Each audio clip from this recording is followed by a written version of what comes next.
Okay, so first of all, equipotentials are lines, or actually surfaces of equal voltage.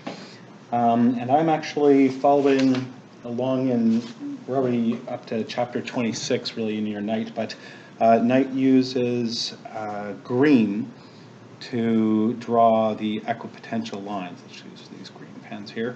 So let's say like that, like that, like that. Now your potential is going from 0 on one side to 15 on the other. So to 25.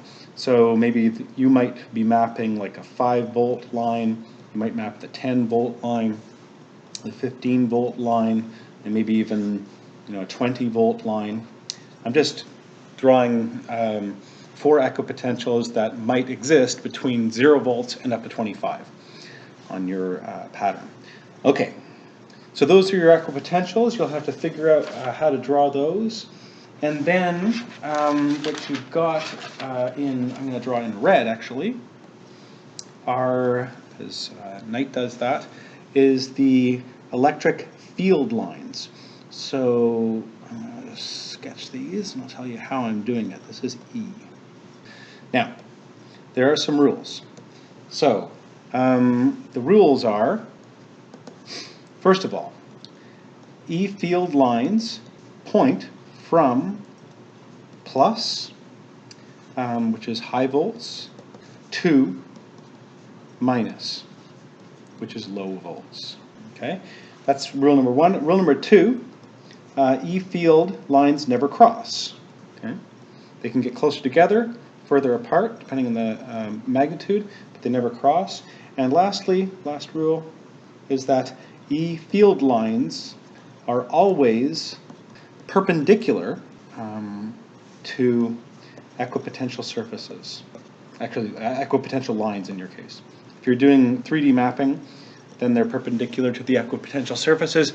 In your case, you're going to make it so that these electric field lines, whenever they cross an equipotential, they always do it at a right angle.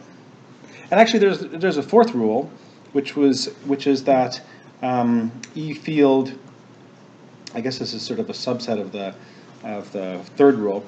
E field lines are always perpendicular to conducting surfaces. Now the reason for that actually is that every conducting surface is an equipotential.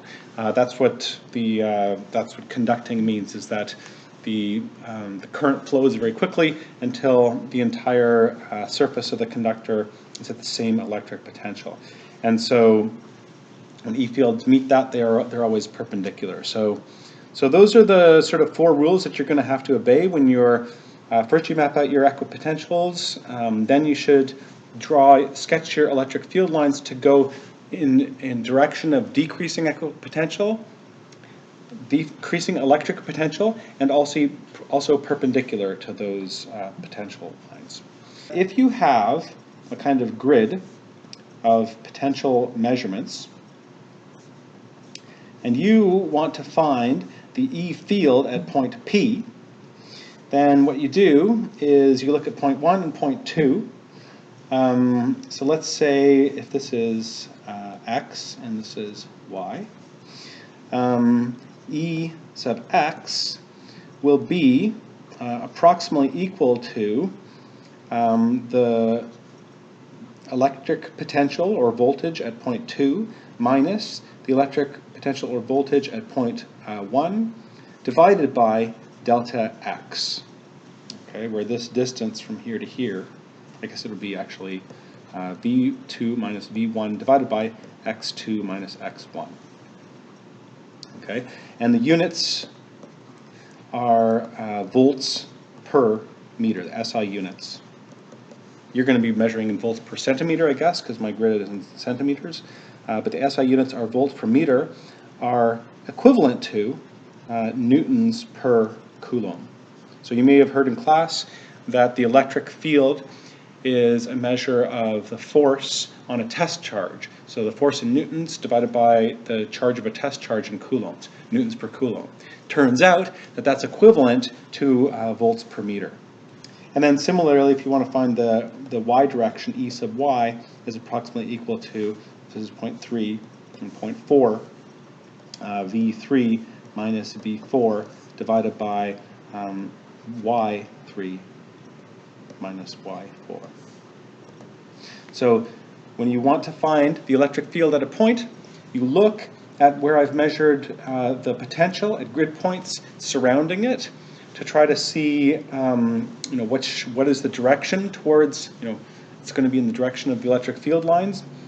But you find the magnitude by taking the difference around it of two voltages and then dividing by the distance between those 2 points. And that should get you started as the lead theorist this week. Enjoy!